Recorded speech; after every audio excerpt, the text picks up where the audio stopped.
Every time.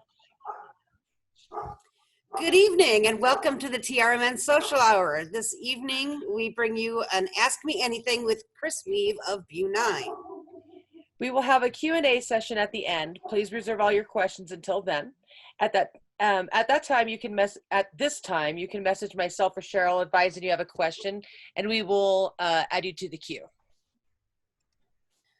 So let's start with some general questions while the Social Hour crew messages us in chat with their questions. All right. Good evening, Chris. Can you tell us a little about yourself and your background?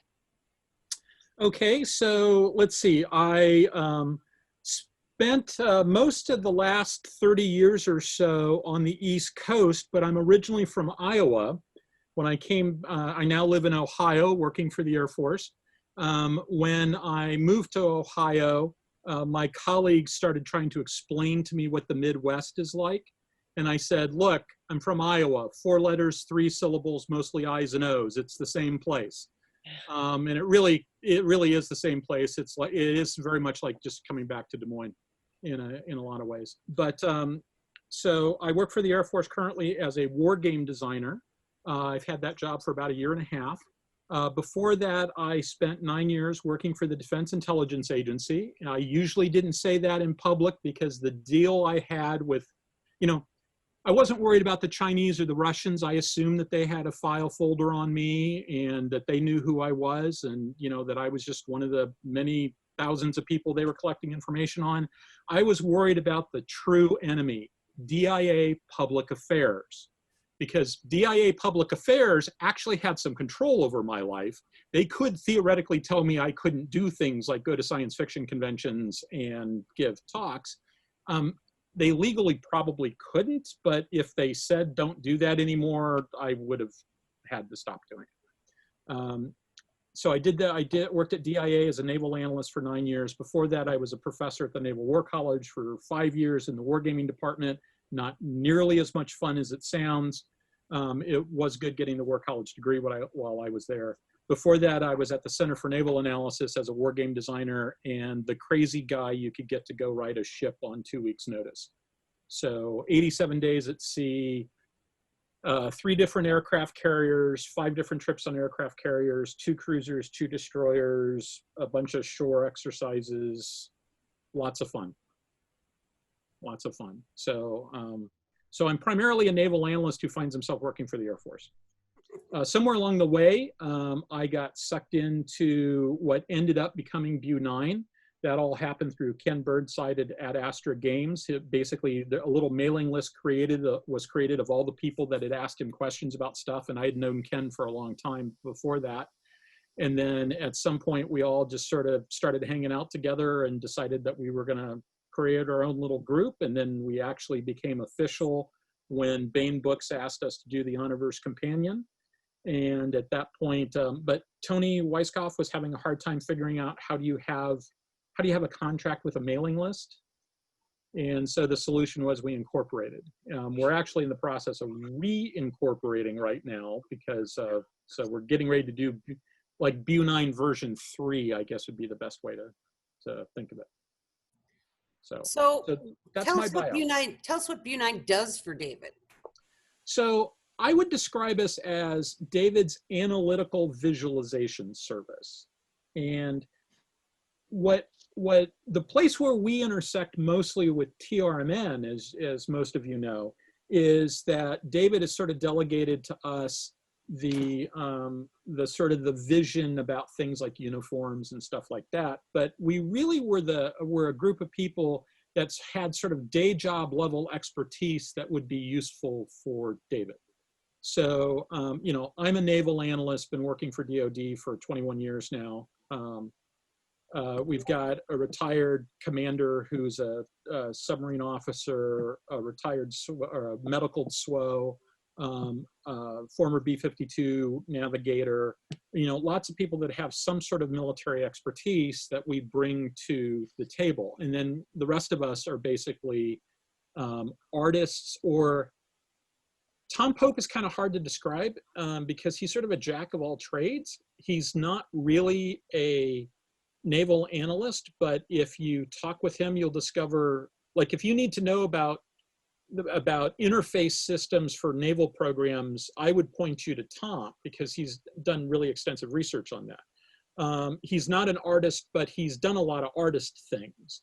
And he's the guy who sort of maintains all the databases and stuff. He's a little bit on the anal retentive side. We actually all are. That's part of the job description. But he's the guy who sort of pulled together all the stuff, and he's the one who sort of maintains the official databases of stuff. So there are certain questions that David goes to Tom to ask, what did I do about X? Tell me what the right answer is. I don't remember what I did. Tell me what the right answer is. And David will also come to us if he's got a problem, like, I need a solution to this particular thing. Can you come up with a solution?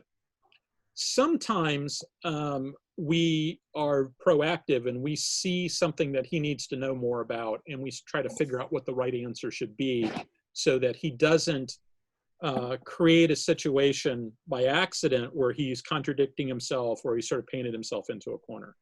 Tom in particular, when Timothy Zahn wrote a short story that was included in one of the anthologies, he just offhandedly commented to David, he said, you know, I think I could probably do a trilogy doing this. And he was just sort of offhandedly commenting, and David thought about it for a second and said, permission granted, which Tim wasn't really kind of expecting that. But, you know, when somebody hands you a pot of gold, your inclination is to say, yeah, I think I'll do that. And so because he doesn't really know the background, the solution to that problem was to basically pull out the hot glue gun and glue Tom Pope to him. And so they've been sort of joined at the hip for the purposes of doing those Travis Long books. And Tom writes like 50, 60, 70,000 words in each one of those novels. None of those words end up in the book. But Tom's the guy doing all the background stuff. He talks it over with Tim about what they're going to do. And then Tom sort of says, okay, here's how that all has to work. I remember having a conversation at HonorCon one year with HonorCon, or was it MantiCon? One of those two. I think it was HonorCon. And we had a conversation about how an intel agency starts. You know, Manticore, back in that time period, they've discovered that they've got enemies they didn't know about, and they've got to go and find out who those enemies are and research those enemies. And so they need to put together an intel organization. And so me as the intel guy, they said, hey, how would that happen? And so I got to explain to them how I viewed that would happen. And I also got to explain to them what the different parts of an intel agency are. Because there's more to it than just spies asking people stuff or stealing stuff or putting up antennas. There's an entire management side of it that is critical to the success of any such endeavor that nobody even thinks about. And so that just happened to be a happy circumstance where I happened to be working in the field that they needed some expertise in at that given time. Sometimes we have to go off and do the research ourselves on that. But like Bill Edwards is a former, he's a retired senior enlisted person in the United States Navy. He was an electronic warfare guy. So he knows lots about field effects. He knows lots about radar. He knows about all those sorts of things. And so a lot of that stuff, he can cross off radar and write in gravitic. So he can do the math for the drives. He's made a couple of assumptions, put a couple of things together, and he can actually calculate field strengths and stuff for the space drives. And that's really pretty cool. The first time that I got together with sort of BuNine as BuNine, we all ended up in Norfolk, Virginia, where Andy and Joelle Presby and Brian Haven and Greg Whitaker and Pat Doyle all lived at the time, although most of those people don't live there anymore. And we're at a Hampton Inn. We had just spent the day climbing all over ships. We had toured a submarine. We had toured a destroyer. It's about 10 o'clock at night. We're back at the Hampton Inn. Andy's got this presentation that he wants to show David. And we're in the front lobby area, and he walks up to the big computer monitor on the wall that they have all their scheduling information, and disconnects it from their computer system and hooks his laptop up to it. And the front desk people don't even bat an eye at this guy doing this. Now, it turns out, I didn't find out until later that one time when Andy and Joelle had their house flooded, they had actually lived in that hotel for like 5 months. And that was about 6 months previously. So they were a known quantity. So in any event, Andy hooks this up, and he does this presentation that starts off with, in your universe, there are grazers and there are X-ray lasers. If you just looked at the amount of energy that you could deposit in a particular target and how much you might think it would cost to do that, you would conclude that X-ray lasers are a better bang for your buck. But you use grazers for the ship. And I'm here to explain to you why that's the right answer. And then he proceeded to go through a set of slides that presented a physics-based model on the way that X-rays versus gamma rays deposit energy in a target. The short answer is gamma rays go through a lot of stuff that X-rays don't. And so X-rays put all their energy on the surface of the target. Gamma rays got a lot better penetration. And so, you know, I remember that's the moment when I said, I'm going to hang out with these people a lot.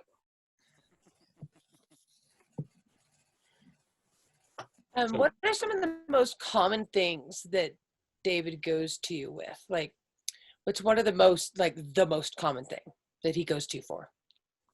Information. Oh, that's a good question, because a large chunk of it stops at the Tom level. Tom and David used to talk like every Friday night. They had a standard 10 o'clock phone call, and they would talk for at least an hour or two every Friday night. That went on for several years, as my understanding. They don't do it quite so regularly anymore, but Tom is still the direct line to David. Like, I don't usually send stuff to David if it's something that it makes sense to go through Tom to go to, because I've always sort of thought that it's wrong to bother an author when they're trying to work. It's counterproductive, right? I'd much rather that David be producing something that I could read than me distracting him with cat memes or something. And so I generally don't initiate conversations with David unless I've talked with Tom first, unless it's something that makes sense to go directly to David, you know, like happy birthday, David, or hey, did you get the thing I sent you, sort of stuff. So over the years, he's talked with us about a whole bunch of different things. Like Oyster Bay came out of a conversation that he had with Tom, because when David had to change that timeline, I'm sure you've all heard the story about how the timeline changed, because From the Highlands introduced Mesa earlier than David was originally planning on introducing Mesa into this. The original plan was Honor Harrington wasn't going to deal with Mesa. That was going to be her kids, and the series was going to stop about 5 or 6 books ago. But the story comes out, From the Highlands comes out, and the more that David thinks about it, he goes, oh shit, I just totally screwed up my timeline. There's no way that we can dangle this thing in front of the Manticorans and they're just going to let it go, right? This is potentially a very systemic threat to them. They're going to be like dogs chewing a bone and go after this. And so I have to move parts of that timeline up. So I have to take this story and at least partially resolve it. And so we ended up with about an extra 4 or 5 books out of that. Well, so part of that was David had sort of a, you know, like, how can I end up doing that? He's got to figure out how he can sort of have Mesa come in earlier and not be the big threat, because he doesn't want to start an entirely separate series, but be enough of a threat. And the answer is the Masons decide to go early. And so, okay, now that the Masons have decided to go early, how would they do that? And so he's talking over this problem with Tom, and they come up with the idea of they'll do a Pearl Harbor type attack. And for fun, they called it Oyster Bay. And so Tom talks about how he was having that conversation with David, and that was his moment of like, oh wow, this is so cool. My moment of, oh wow, that was so cool, is we were all sitting around David's kitchen table down in Greenville, and we were talking about the companion. We had a couple of meetings with David about the companion in addition to our regular annual meeting. And so we're sitting around his table, and we've decided, okay, we're going to have what the back end of the book was going to look like, everything to the right of the color plates, behind the color plates. But David's still talking about his novella up front. And I assume that everybody's read that. I'm going to give you the spoiler if you haven't. So if you don't want the spoiler, you should do this. So David just sort of is sitting there talking, and the original plan was that there was going to be an article in the back part of the book that was going to have been written by King Roger when he was just Prince Roger and a naval officer. And it was going to be in their equivalent. The U.S. has an organization called the U.S. Naval Institute, and there's a publication called the U.S. Naval Institute Proceedings that over the years has been incredibly influential. At one time, it was the place that you would go to talk about the future of the Navy, that and the Navy League. And so the idea was that King Roger was going to write an article about how there was a storm coming, and that it was going to introduce a new type of warfare, what's known as the operational level of war. So we have an operational level of war right now, right? You've got a tactical level, which is really about individual battles. You've got the strategic level, which is about the entire war. The operational level is the area in between that, so that ties battles to the strategic level of war. So you can think of it roughly as being the campaign level, right? A campaign is a series of battles designed to achieve an end that has strategic consequence.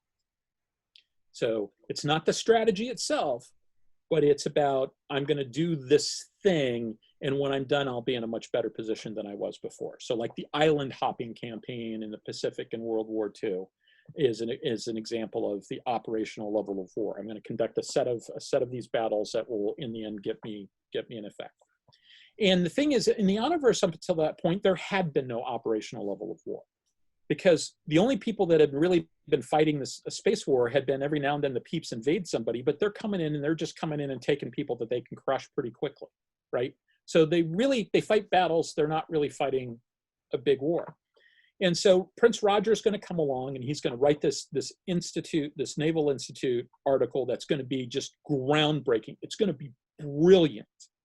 And it's going to be the thing that sort of wakes everybody up to the threat, and it's going to happen. And the plan was Pat Doyle and I, two Naval War College graduates, we studied the operational level of war. I've got basically a master's degree in the operational level of war.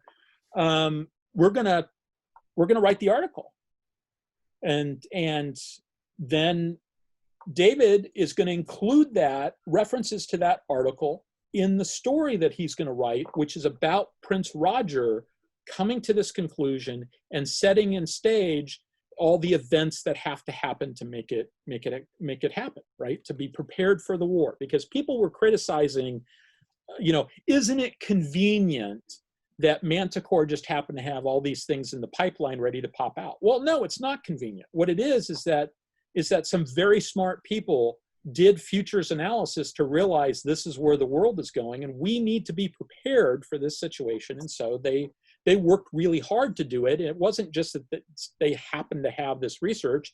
They were planning for this. And David always knew that was the case, right?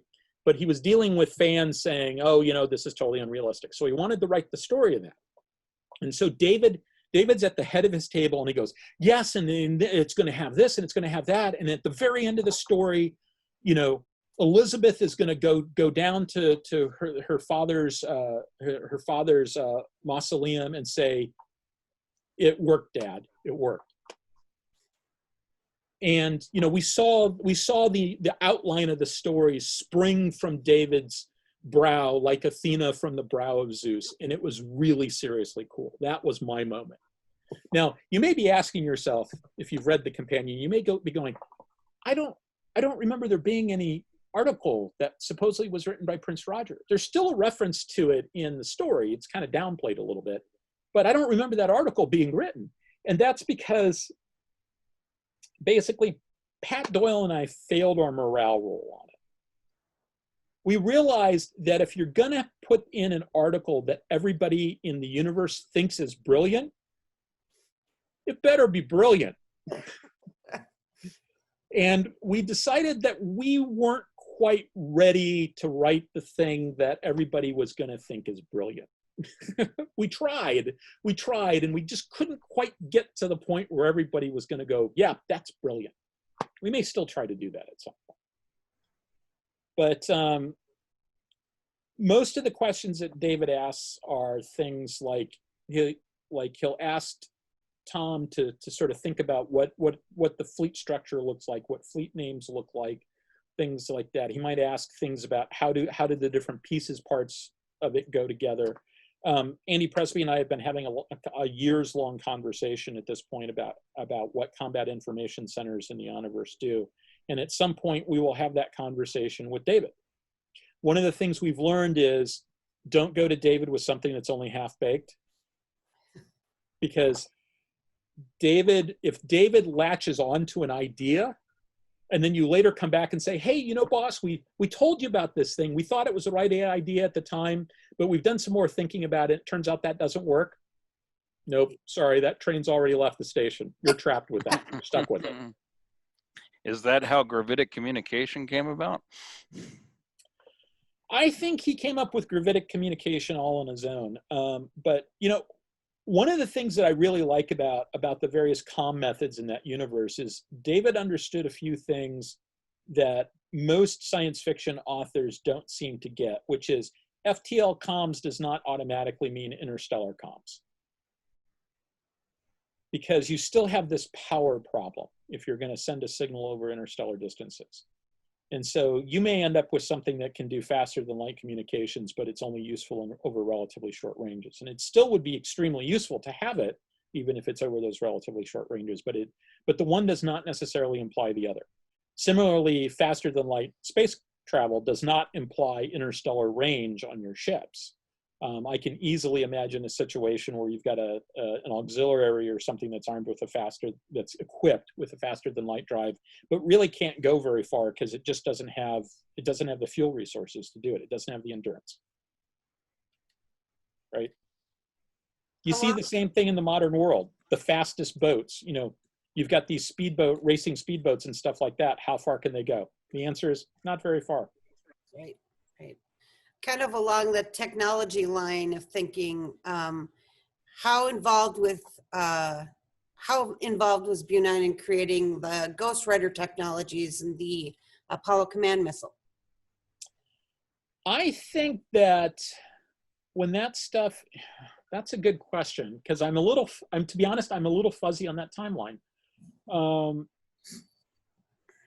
I think that Tom was very much involved with that.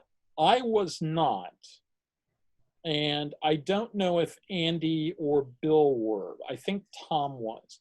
I'm a little fuzzy on this because, I kind of hate to admit this, but it's actually kind of a funny story. When I became a member of BuNine, I hadn't read any of the books yet. I owned them all because I had been a David Weber fan, and this new book on Basilisk Station comes out. And it's labeled as the first of a series, and hey, that's great. He's going to write a series. My usual policy with series is I don't read the first book of a series until like the second or third book comes out, because then I can read 3 in a row. And so I was waiting for more books to come out, and more books did. And next thing I know, there's 50 books and a new one coming out every 6 weeks.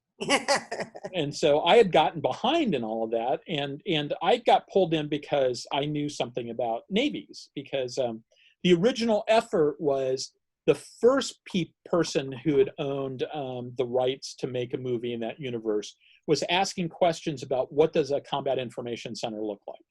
And so the first interaction I had with the folks that would become BuNine was actually turned into an argument between Bill Edwards and I about how Aegis cruisers are equipped. And Bill was an Aegis cruiser sailor, but he had been retired for a while. And there had been a huge change in how stuff was done in CIC, in all the CICs in the Navy, because when Bill left, there was still a lot of writing on plexiglass, backlit plexiglass panels with fluorescent marker type stuff. There's panels all over the place in CIC, and they use it to track everything from like what the current frequency assignments are in the radio to, you know, when the next P3 flight is coming in, all this different stuff. I counted one time, and I think I counted on an Arleigh Burke class destroyer, there was like 20 of these panels in CIC. And back when Bill was in, they used them constantly. By the time I got in, a lot of them had been replaced by computer monitors. And so a lot of those panels were still there, but they just weren't used. And so Bill and I ended up in this little argument over it.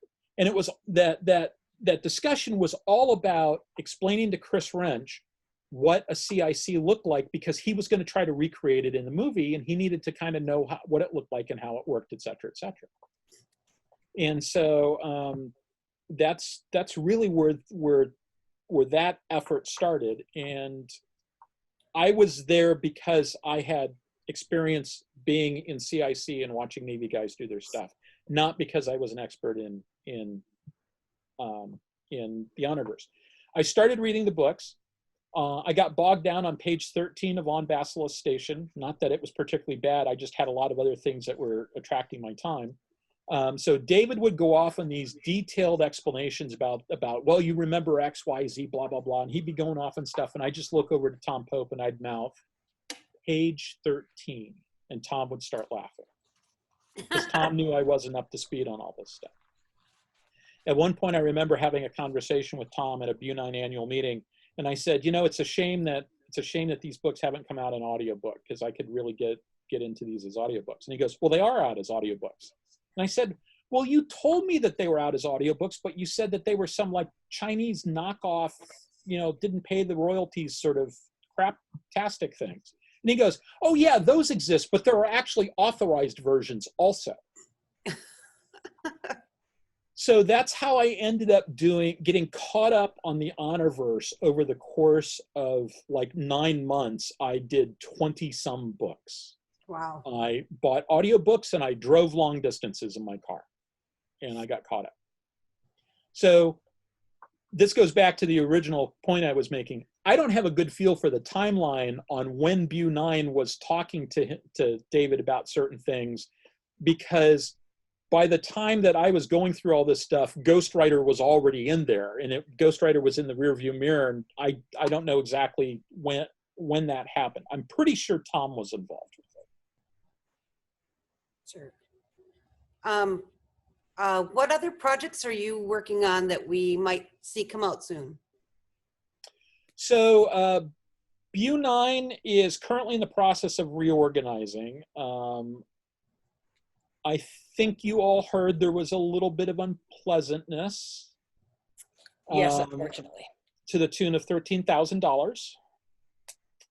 When we finally got access to the accounts, we had $276 left, which means that nobody in BuNine made any royalties off of the companion. We made our initial advance when we turned it in, but nobody made any royalties off of it because that money hadn't been dispersed yet. We kind of decided that with where we all are personally, et cetera, we're going to revamp BuNine into a different organizational structure.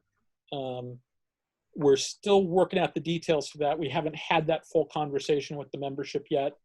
But one of the goals is that when it first started, it was a handful of people. I mean, the original founding members of BuNine was about 5 people. And for a long, long time, we've been the guys carrying that backpack, in part because we were just so used to being the guys carrying the backpack that we just kept carrying the backpack. And we're moving towards a structure that is going to allow some of our other members of BuNine more, I don't want to say I don't want to put it like more input into the process, because, you know, if a BuNine person calls up and says, hey, I'd like to do something, we'll generally try to find something to do. We're trying to create a situation where the original core group is not the point of failure anymore.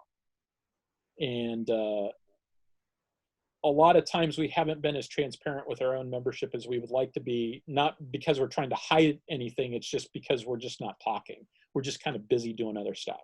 And we've realized that those are problems and we need to fix them. So that's our item number one. Item number two is we still owe Bain a companion, because part of that $13,000 was the advance for the second companion. Half of the advance for the second companion. So we still owe Tony a book, and we're still going to give her a book.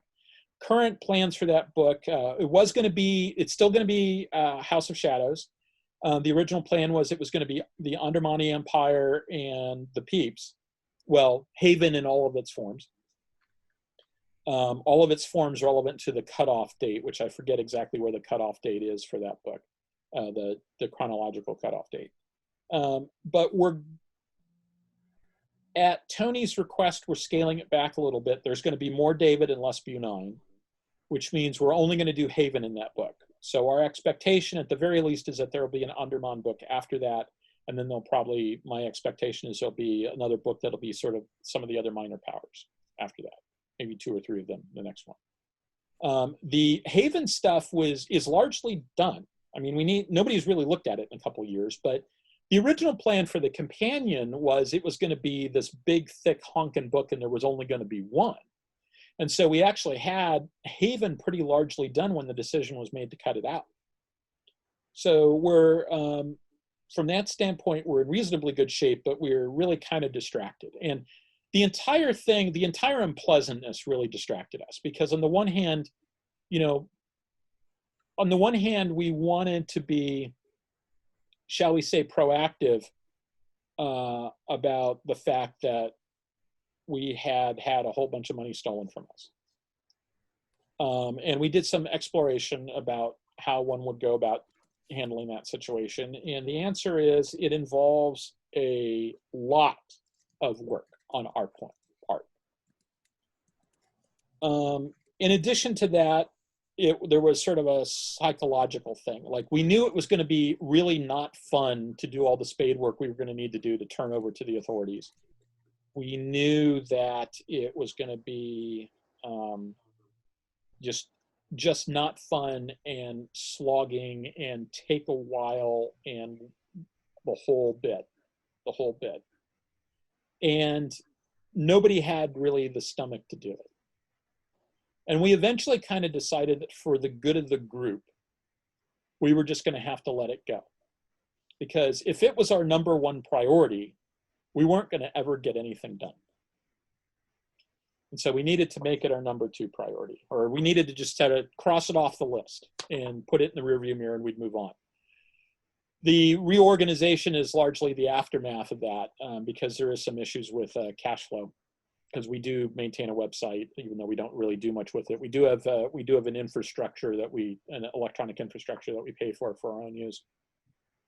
And so we really kind of, and you know, we owe money for people who contributed to the companion. So I'm BuNine's single largest debtor, in part because I funded a big chunk of the first HonorCon. And in addition to that, I was the second biggest contributor to the first companion, because I'm the guy who did in addition to writing the article at the back, I did all the copy editing, which involved a lot of rewrites for stuff. So David is the number 1 contributor in terms of the split. Tom is number 2, and I was number 3. And so we just kind of decided that we needed to put that in the review mirror, reorg to sort of deal with some of the other issues that we've got, and to create a situation where we hope that we can make sure that the other people get paid back. I'm not concerned about me. I'm concerned about other people. As far as I'm concerned, you know, I'm happy just sort of writing it off. And then the next step is getting the next companion out the door and making sure that we deliver what we told Tony we were going to deliver. So that's it for what BuNine's doing. I've got a bunch of projects of my own as well, but that's it for what BuNine's doing.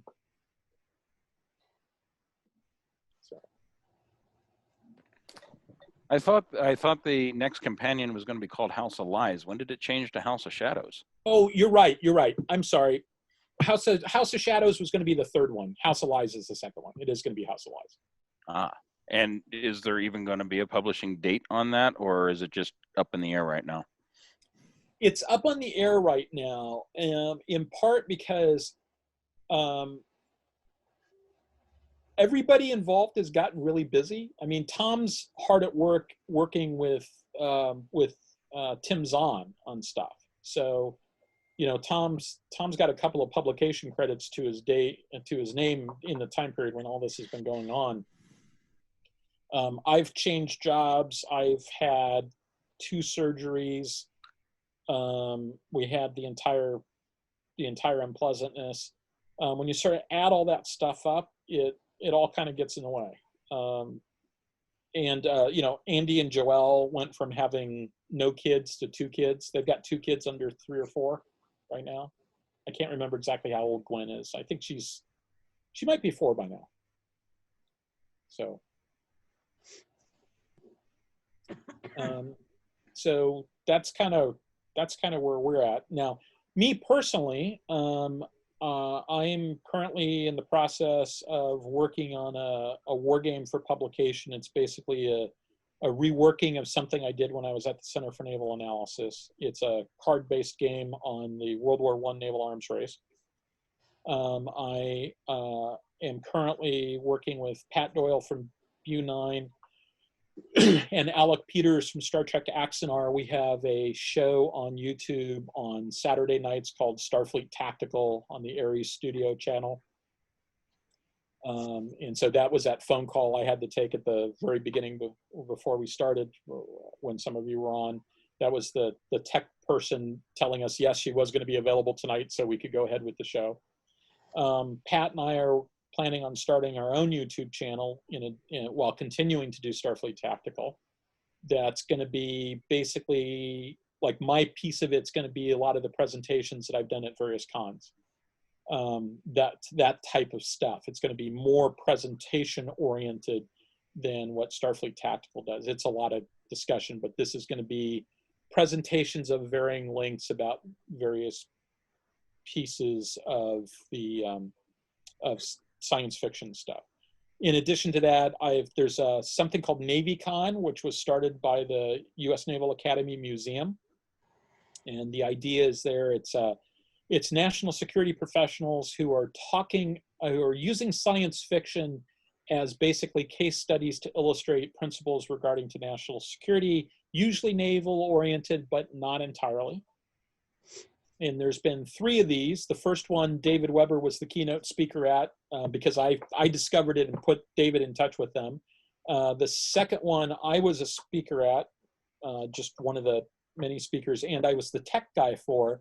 The third one was at the beginning of November, and I was the tech guy for that, although I did not have a speaking role. I figured out at some point that what they do is not quite what I do. What I really do is I take real world knowledge and apply it to science fiction with a goal of making the science fiction better. NavyCon is really about taking science fiction knowledge and applying it to the real world with the goal of making the real world better.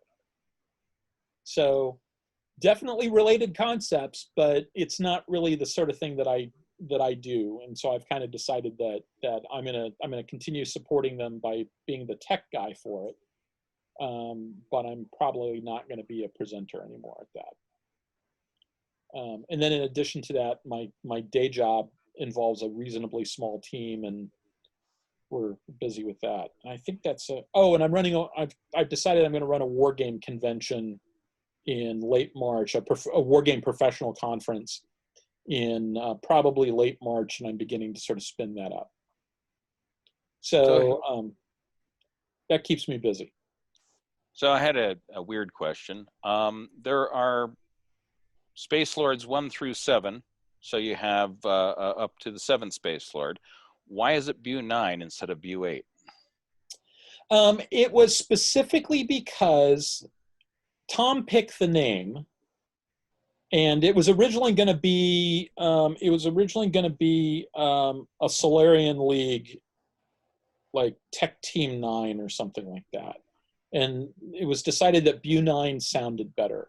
And he specifically picked it because David hadn't used it, and it was far enough away from any number that David had used that David still had a little bit of leeway before he'd run into us. So it was specifically because it wasn't the next one in line. So how does what you do with BuNine, how does what BuNine does relate to TRMN specifically? So TRMN is a very big organization, and there's lots of touch points. So that's a surprisingly hard conversation to have. So I first became aware of TRMN when the first time we did what we now call the BuNine annual meeting, but back then was called HonorCon. HonorCon 3 was done in Greenville. So the HonorCon 0 was Bill and Tom getting together in Norfolk.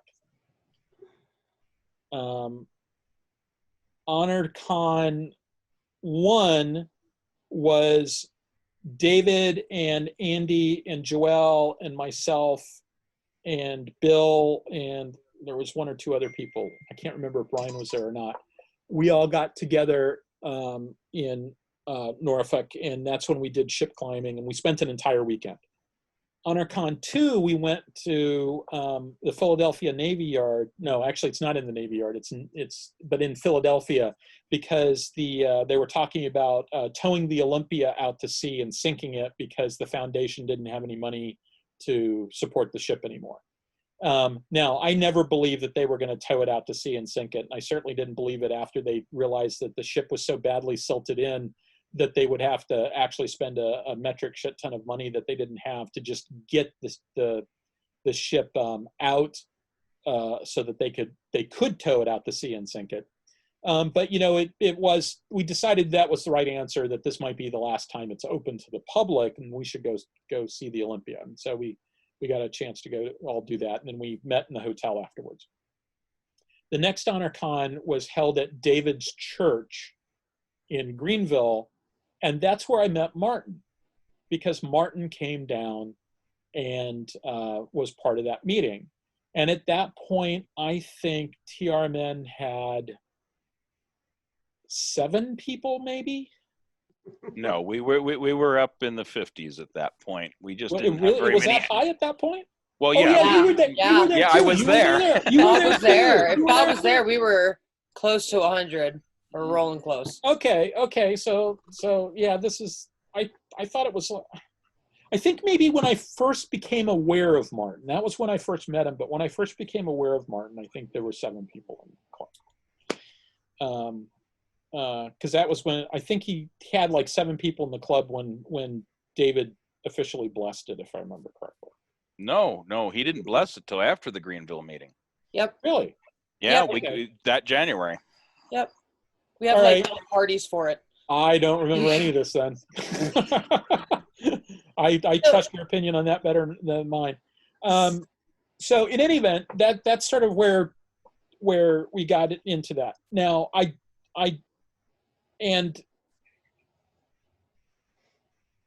don't remember exactly when it was that BuNine kind of became the keeper of the keys for a lot of that stuff. Because I'm the president of BuNine now, but Tom was the president for a long time. I became president when, maybe 2013, 2014, something like that. It was later in 2013, because it was after the HonorCon in Greenville, which was in 2013. And that was largely because Tom was being just sort of ground down by it. He was very busy, and it was more than one person's worth of job. And Tom is an introvert, and he was being forced to be an extrovert way more than he wanted to be. And so there was what we refer to kindly as the coup, where Andy Presby and I sort of were sitting down talking after the MarsCon science fiction convention in Williamsburg, Virginia. We were really kind of worried because Tom was really kind of, he wasn't sounding like he was happy. He wasn't sounding like he was happy. And Andy says to me, somebody needs to take that burden off of Tom's shoulders. There's only 2 people who could do it, and I'm too busy. And I said, So yeah. people get voluntold in BuNine too. I'm sorry, what? So people get voluntold in BuNine too. Yeah. And so we had a conversation about it after one of our executive committee meetings where Tom had actually set up the call, but Tom had to leave. So he walked away. And so he was like going to go downstairs with his with his family. He was going to go downstairs with his family. And so we sort of talked about it up there, and the subject came up and we had a little bit of a conversation. And then one of the members got really sort of antsy because she realized that, Tom could have been listening to this and it would be easy to take the wrong way, et cetera, et cetera. So Tom gets a phone call saying, hey, I don't know if you heard any of this, but, we're actually very worried about you, blah, blah, blah, blah, sort of spilled the beans. At which point I get told that the beans had been spilled. So I immediately gave Tom a call and said, hey, Tom, there's this conspiracy against the president of BuNine and we'd like you to join it. And so Tom was a wholehearted participant in the coup that removed him as president. And so what we basically did is the goal was to split the job. And so Tom says, well, how are we going to split this? And I said, all right, make 2 columns on a piece of paper. In one column, write down, or you have 2 pieces of paper. One piece of paper, write down everything you like about what you're doing. The other piece of paper, write down everything you don't like about what you're doing. And then at the top of that second piece of paper, write president and hand it to me. And so that's basically what happened. And so Tom became the chief creative officer, and he's also the chairman of the board, because Tom really is the heart and soul of BuNine. He became the chairman of the board and the chief creative officer, and I became the president, which means I'm the guy who gets to talk to Tony, and I'm the guy who gets to talk to Marla about the money, and I'm the guy who gets to, if somebody's got a problem, I'm the guy they come to, and I'll talk it over with Tom, but in general, people don't go to Tom directly with problems without coming through me first. And not that there's a whole lot of problems to deal with, but there's been a few over the years, and I did a lot of I'm the guy who got to talk with police forces in Seattle, and spent a couple of hours on the phone with the bank trying to figure out what needed to happen for us to get access to our own accounts. Lots of things like that. And so Tom was basically the guy in charge for the first 5 years, and I was just a guy that we were a pretty tight-knit group, but I wasn't really part of that decision-making process. So I wasn't really paying attention on when things happened and when they didn't happen.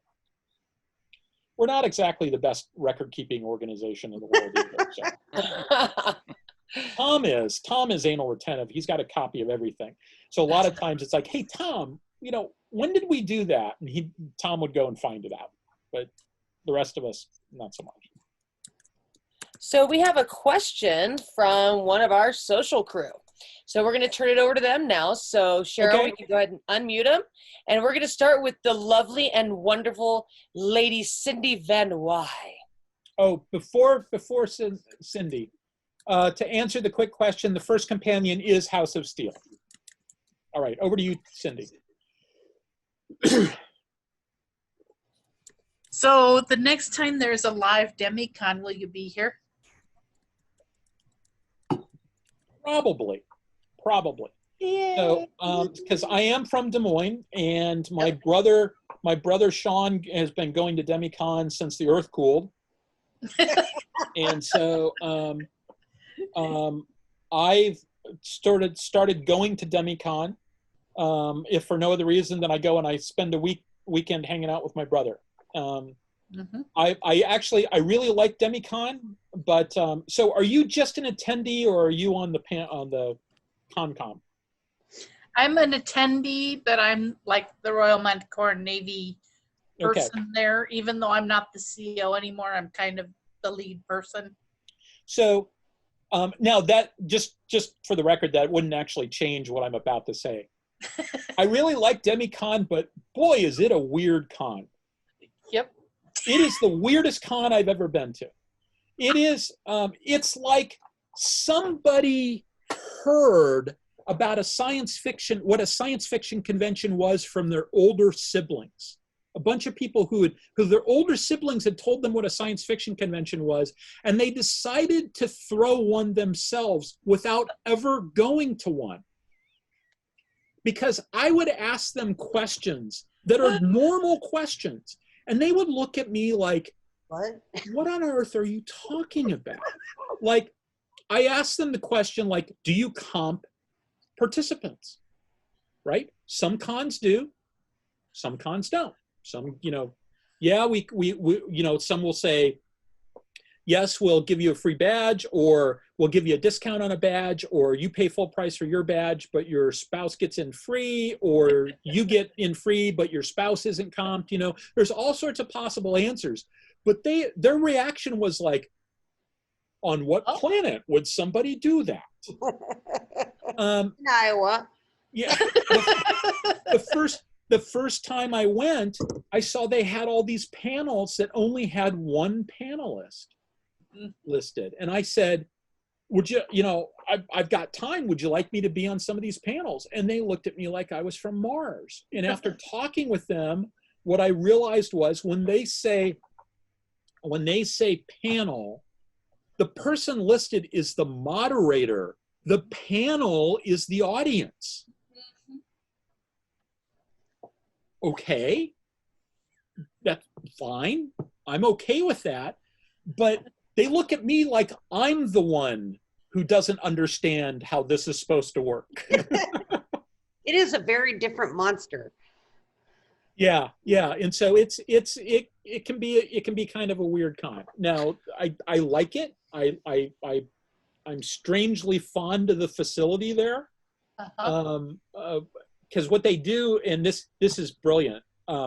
It's a Holiday Inn, and it's got the standard sort of front room where they've got a bunch of couches, etc. You only really understand how this thing works if you stay there for a couple of days extra. So in 2013, when we were getting ready we were going to do our own con. We were going to do HonorCon down in Greenville, and we were releasing House of Steel. And Tom he had been to a couple of conventions, but HonorCon, he's going to have to get up in the front of the room and talk to people, right? And so DemiCon was the training wheels con for Tom. And so we take Tom, and then we also realized that House of Steel is supposed to come out like 2 weeks afterwards. So we said, hey, let's do a book launch. Let's do the book launch in Des Moines. And so we did the book launch in Des Moines. And so we get there on Thursday. They had arranged an event where David was at the Des Moines Public Library, and then we went out to Zombie Burger afterwards, and then we go to the con. And Tom turns out that he actually kind of likes being on panels. He was really quite shocked at that, but he liked being on panels. And so we stayed there for a couple of days after the con, so we got to see what the hotel looks like when it isn't dressed for a con. What they do is they take all the couches and chairs and stuff that are in their main big room, and they take them and put them in the hallway, the long hallway going down to where the elevators are, and then there's sort of like a turn, and it sort of tees out, and there's rooms on either direction. But they just, so, I remember thinking, they've got all these couches and chairs and stuff in the hallways, and that's great. And it's like, then they all disappeared, and it's like, where'd they go? And the answers are all up front. And so I really think that for that Holiday Inn, I really like that Holiday Inn. It's kind of a weird facility, and it's kind of interesting, but I really like what they do with it, and they do a good job. And New Hastings has been there a few times. Yep. Yeah. Well, we usually send a contingent down from the Twin Cities, so. Yes. Yes. I remember from that weekend driving there in snow. That can happen. Yes, it snowed in May that weekend in The 2013. first weekend of May. Yeah, yeah, Yes, because yes. Tom and I. So I drove. I was living in Charlottesville at the time, Charlottesville, Virginia. I drove to Pittsburgh and picked up Tom, and then we drove to my friend Ralph Mazza's house, and I think, if I remember correctly, AAA gave us a new battery at one point in the process. And but we were able still to make it, and it started snowing about maybe 15-20 minutes outside of Des Moines, and it was snowing pretty good by the time we got to the library. And it was ice all the way back to the I-80 truck stop. I can believe it. And the Second Fleet people are going, oh, we don't care. We're from Right. Minneapolis. Yeah. Yeah. So yeah, that was really a good weekend, and we met Anton Peterson that weekend. He came down for it, and because he was David's handler at DemiCon, and he did such a great job with that. We said we would like to have you come to HonorCon and be David's handler at HonorCon, and so we did. So that was a good weekend. That was a lot of fun. And here I thought you all had been doing these cons for years when I first met you. I started doing cons. So Ken Burnside is the person who got me an invite to PhilCon in 2005 or 2006, which is where I met Tom and David. So I get this professional invite. I go for the first time. I did not have a very good appreciation of how this works. I didn't realize that you didn't have to be a published author to be a guest at a con. I didn't understand that actually cons are kind of desperate for people. And so if you've got something interesting, you can, well, some cons might say we're full, but I've discovered that if I say, I'm a science fiction fan who used to be a professor at the Naval War College, that's really all they need to hear, and they're interested at that point. Right. So I started doing cons. I did PhilCon like 2006, did it 5 or 6, did it again the following year. Then I branched out and I did a PhilCon in Aresia and Boscone, did Aresia for 3 years. At some point, somebody told me about MarsCon in Williamsburg and did MarsCon. Since then, I've done, I do MarsCon on a frequent basis. I do RavenCon, Confluence in Pittsburgh. I've started going to DemiCon, MantiCon, HonorCon. Did WorldCon 1 year when it was in Kansas City. That was a lot of fun. I was going to say, you're going to come to WorldCon in Chicago in 2022? I hopefully, yeah. I mean, it's the default plan is that if it's someplace close that I can drive to, I'll go to it. So that's the plan. Would have gone to NASFIC if they would have had it. It was supposed to be in Columbus. That was great. I've been to the con in Columbus, whose name escapes me right now. Why can't I think of it? Congruence, maybe? No, something like that. Went to it last year, moved too late to really be on the program, but I went there and made a point of sort of introducing myself, etc. And it was going to be basically the same people that were doing it, that were going to do NASFIC. I also do CapClave in the DC area, and the CapClave people are the people that are going to run WorldCon in DC. Awesome. So I'll be there. So, but yeah, it should. Yeah, somebody said there's a MarsCon in Minneapolis too, and there's also a MarCon is the name of the con in Columbus. So there's a MarCon and 2 MarsCons. Oh, and I also do Balticon on a reasonably frequent basis. But I don't generally do PhilCon much anymore, in part because they're not really as interested in presentations. At some point I decided that I'm interested in going to cons if I can do a presentation, because I think that I always say that my fandom superpowers, I can talk about real world navies and science fiction navies at the same time. And so I will frequently tell the story that every time I went to sea, I had 2 notebooks. One was the one that I used to collect data for the exercise I was on, and the other one was that I wrote down all the cool shit so I could tell friends of mine that were interested in science fiction, including some science fiction authors. And so, like, I've got notebooks that have details like how the phones work, what color are the floors in the different types of areas on a ship, all sorts of things like that. And so I can talk about both those subjects at the same time. My favorite talk that I do is probably my What the U.S. Navy Taught Me About Starfleet talk, which I'm sure some of you have seen. So. Yep. Does anyone else have questions for Chris?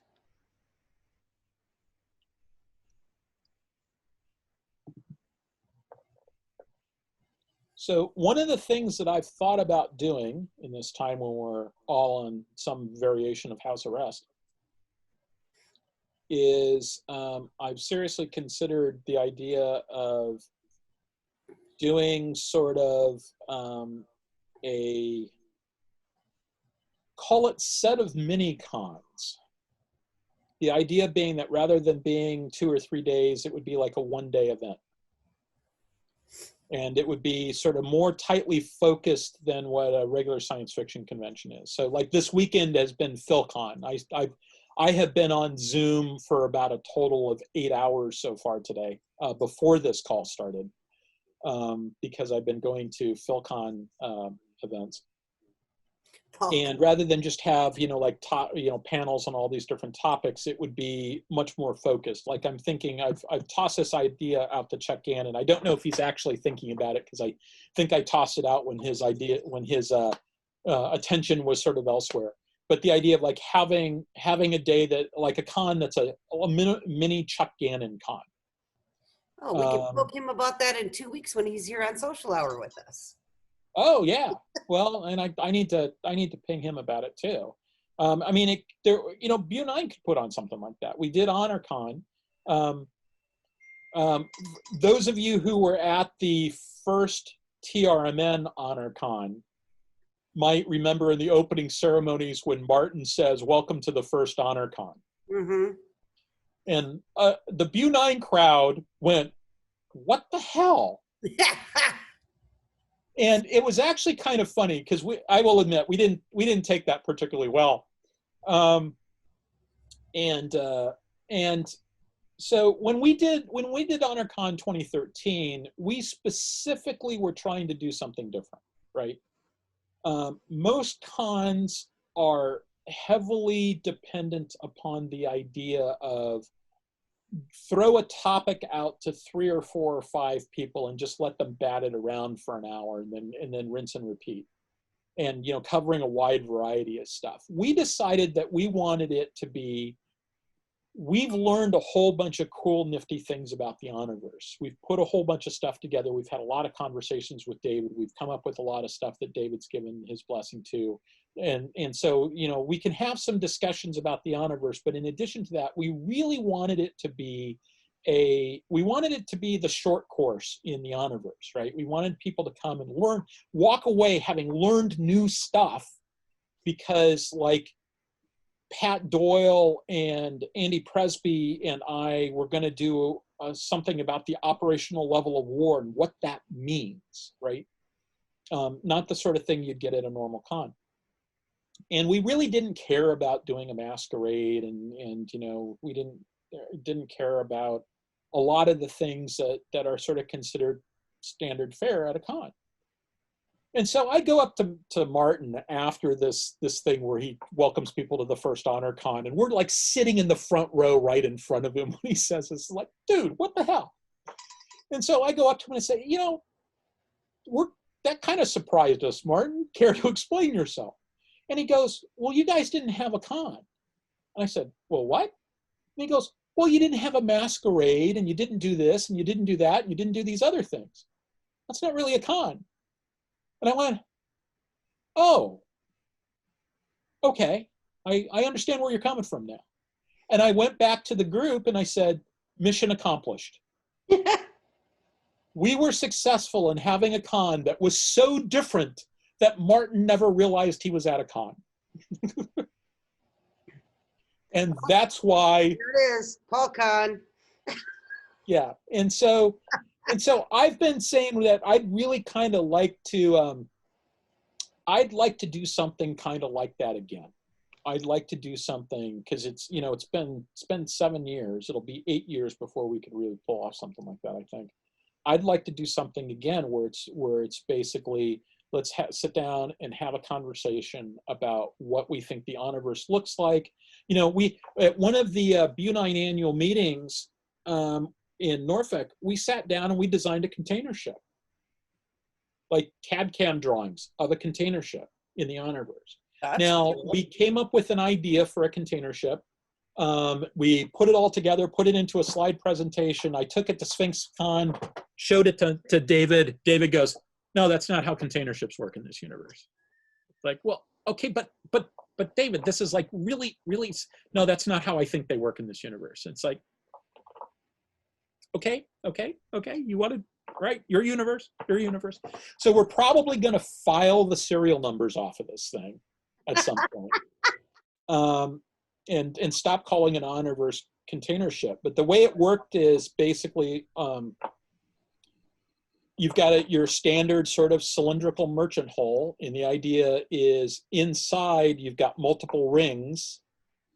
You can think of it as being like a giant revolver, and it's taking shipping containers, interstellar shipping containers, which are huge. So an interstellar shipping container carries 27, I think it is, regular, you know, standard 40-foot ship containers inside of it. Because you know, when you've got contragravity, you can land shit like that on the planet without any problems.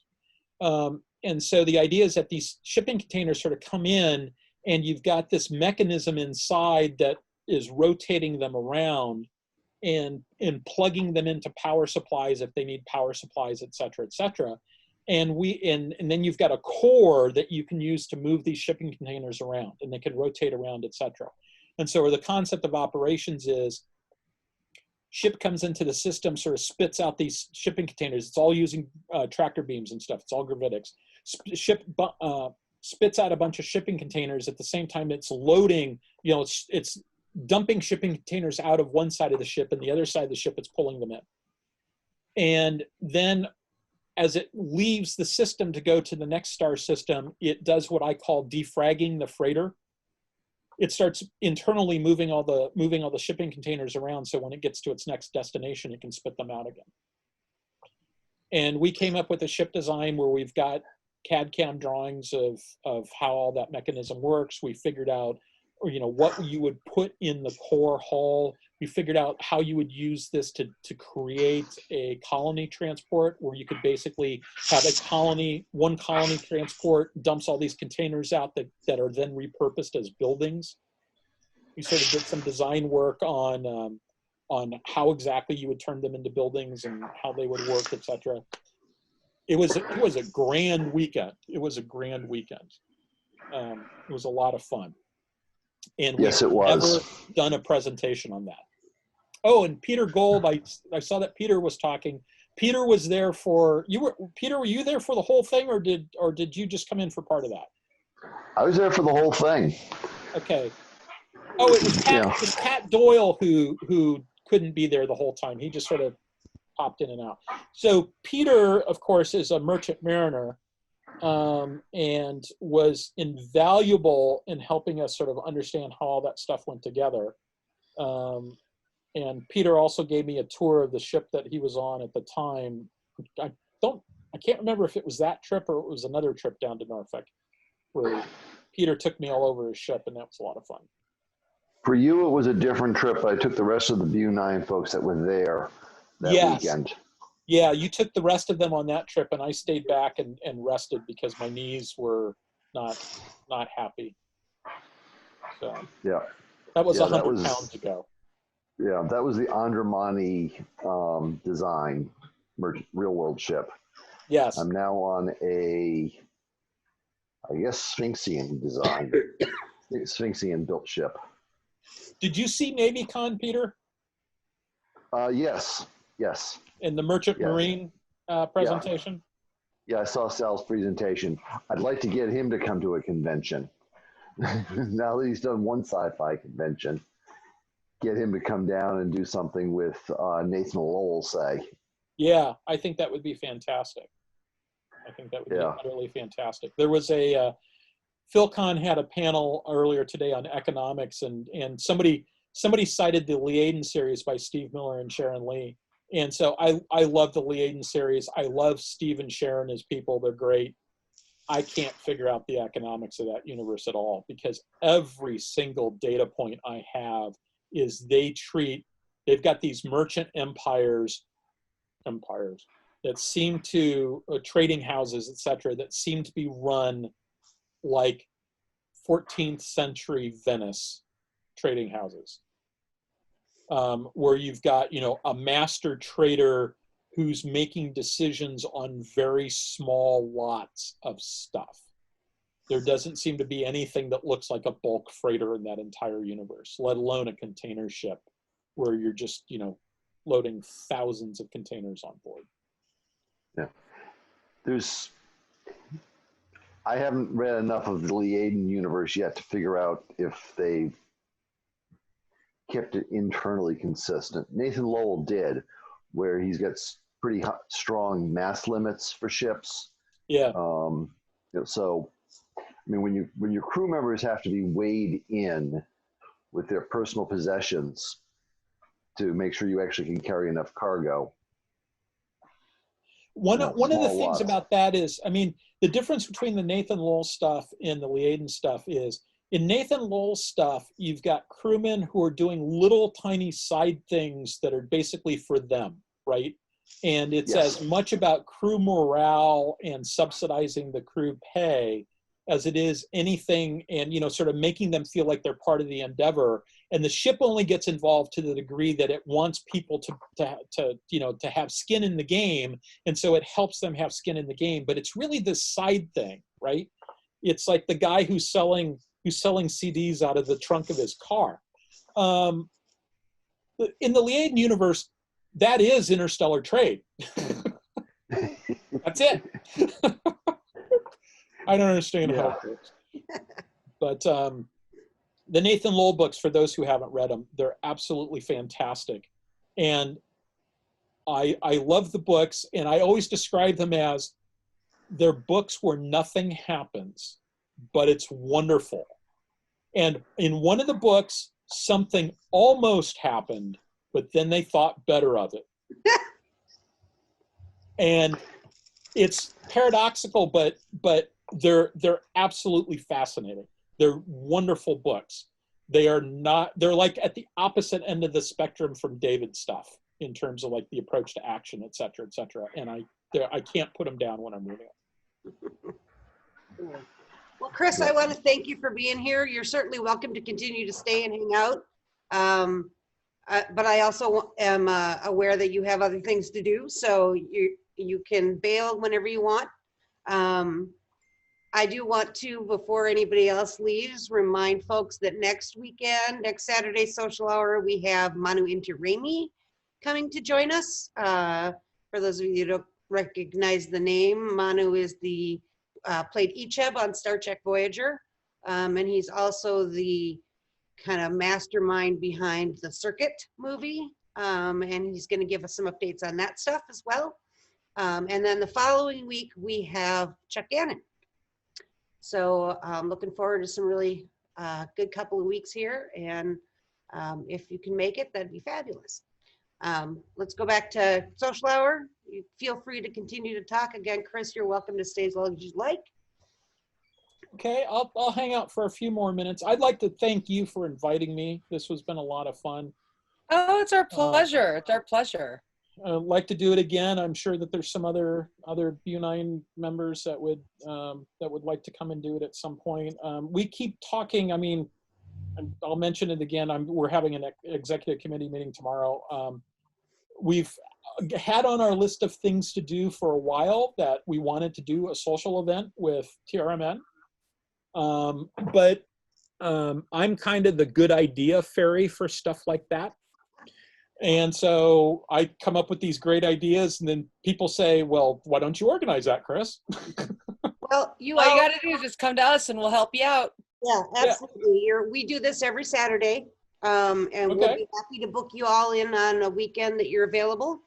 You know, I think right now we're booked through January 16th, but you know, other than that, we're happy to have you guys come and hang out with us. Okay, that sounds fantastic. I'd love to do this again. I will. I'll let everybody know tomorrow, and we'll take it from there. Cool. Thanks So again, let's- Chris. Yeah, thank you.